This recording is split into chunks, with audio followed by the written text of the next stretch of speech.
umaalma para kumbaga hindi malaman about doon sa mga kasamahan niya diyan sa Senado. O eto mga bossing, no?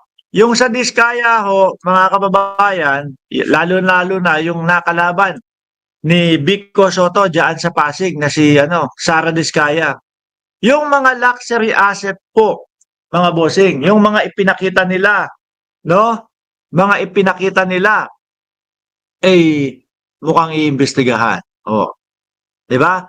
Mukhang iimbestigahan ho, mga kababayan. Sandali, Win. Ayan.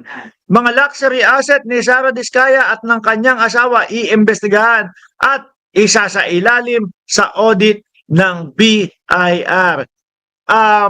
Yung mga Diskaya ho, mga bossing, nag-umpisa yan isiwalat ni Vico Soto eh.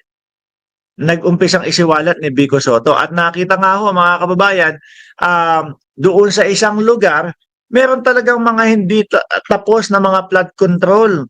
Meron talagang mga nakatenggang mga flood control at imbis na ho makatulong no para makontrol yung pagbaha at madalian na mawala yung pag-ipon ng tubig sa kalsada, hindi po, mas ano pa ho, mas nakakadagdag pa ho mga bossing.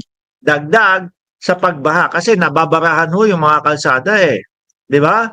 So ngayon, sabi ni Senyora, arbor ko na yung payong sa kotse, madam, para hindi na maisama sa audit. Alam niyo ho kung anong kotse o sasakyan yung sinasabi doon? Rolls-Royce ho yun eh. No? Rolls-Royce na kapag ka binili mo yung sasakyan na yon, may kasamang payong.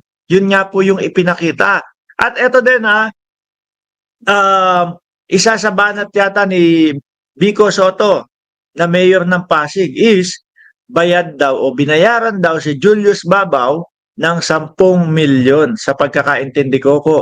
Sabi ko naman, iniisip ko, hindi ako makadiskaya dito Hindi ako makadiskaya dito. Iniisip ko lang talaga kung paano i-connect yung sinasabi ni Mayor Vico na nagbayad ang Diskaya para dito sa interview na yon. Kasi parang wala namang magiging connect doon sa negosyo nila, no? Parang puro pagyayabang lang po ang ipinakita nila doon sa vlog na iyon. Kesyo 100 mahigit yung kanilang mga luxury car at yung iba hindi nagagamit. Di ba? Yan, iimbestigahan niya. Aalamin, tama ba yung mga asset, yung mga property nitong mga ito, no? Sakto lang ba doon sa kanilang mga kinikita? Kabayan ko, kapatid ko ng Cereza Post, nandiyan ka na, pagka hindi nagtugma ho yan, mga bossing, naku po, posible, baka mailit ng bayang Pilipinas yung mga pagkadami-dami na yan. May mga nagsasabi pa nga po di ba? Nako, mukhang Janet Napoles the second itong mga ito Sabi ni Leo, no? Nauna naman ang kaso ni Kibuloy sa US. Dapat lang harapin niya yon sa Amerika. Nako, oo. Pag-uusapan natin yan, no? Sabi ni Ben Pen, may tamang panahon na ipapadala si Kibuloy sa Amerika kasama ng rocket ship. Ano yun? Ibabala si Kibuloy? Mamaya ho natin yan pag-uusapan mga kababayan at mukhang may umiiyak na DDS. Meron dito, ayan, isang bagsak nga doon sa mga kasulad natin. Sabi ni Orion Castillo, si Romualdez nga, bilyon-bilyon na nga ang binubulsa. Mga bingi ba kayo? Nasaan ang ebidensya? Yun ang sasabihin natin at itatanong natin sa kanila. Diba? Ganito lang kung kasimple yan mga kababayan Kapag kayo, sabi kayo na si Romualdez magnanakaw, si Romualdez may ibinubulsa na mga pera ng bayan, nakaakibat, nasa background agad yung ebidensya ninyo. Kagaya nung kay Sara Duterte, di ba? May anomalyang nangyayari sa OBP at may anomalyang nangyayari sa Department of Education ni Sara Duterte. Ano po ang ginawa nung mga nakasaksi noon?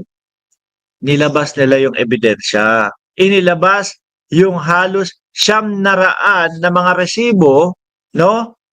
Na galing mismo sa OBP at galing mismo sa Department of Education upang ma-check. Nilabas agad, pinakitaan agad. Di po ba? Ganon dapat. Kapag ka meron kang sinasabing pagnanakaw, pag meron kang itinatanong o meron kang gustong alamin, tapos nakakita ka ng butas, ilabas mo yung ebidensya mo. Yung sa inyo, ang pinapakita nyo kay Romualdez, yung mga bulto-bulto daw ho na bag, mga kababayan, nandun sa ibabaw. Meron daw 150 million, no? Kada bag na kulay itim. Sabi ko, ano to, panahon pa ng dinosaur? Panahon pa ng dinosaur ho yung mga ganong estilo, mga kababayan. No, yung tipo ho bang cash pa yung abutan? Wala bang money transfer, wala bang wire transfer, wala bang manager's check? Mahina ang kokote ho kasi ng mga DDS eh.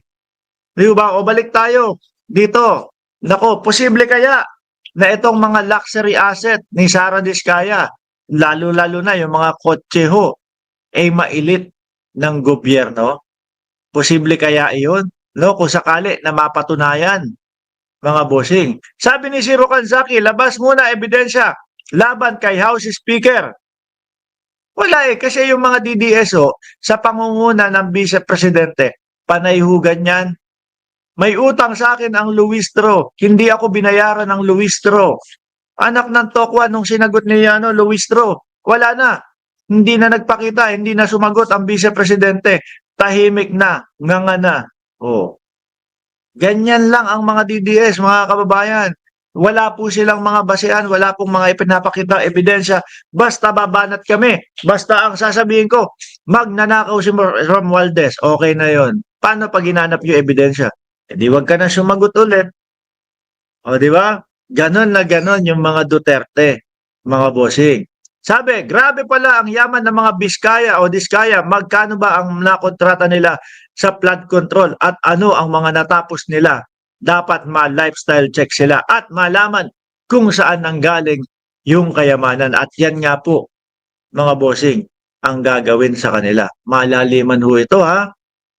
Malaliman ho ito. Kasi nung isang beses ho, merong press conference para sa kanila Hindi na ho nila inatinan yun. Hindi na ho nila inatinan yun. At sabi ko nga, akala ko, siguro baka nagtago na yung mga yun, no? Mahirap pong kalaban ang gobyerno ngayon, mga bossing. Bakit talagang kapag ka ikaw ay may nagawang mga problema, pagka ikaw ay inirereklamo, pagka ikaw ay umaabuso sa kapangyarihan, nako, may kalalagyan ka, mga kababayan. Kahit nasabihin mo pa na ikaw ay kaalyado namin, ka-uniteam ka namin, yari ka. Kailangan mong harapin yung mga inirereklamo sa iyo. Tingnan mo si Roque. Si Roque nagtatago hanggang ngayon. Iba na yung itsura ni Roque, parang kulubot na kulubot na rambutan na ho, mga kababayan. Si Roque. Di ba? Iba na itsura sobra na ho yung stress. Biruin mo ba naman, maraming luxury car ang mga Diskaya, Bentley, Rolls-Royce, at isandaan daw. At karamihan daw doon hindi na nagagamit. Di ba?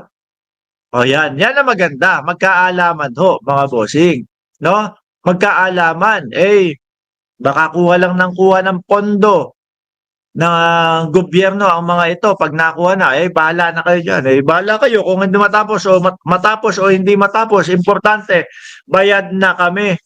Di ba? Baka ganon. At makikita at malalaman ho yan, mga kababayan.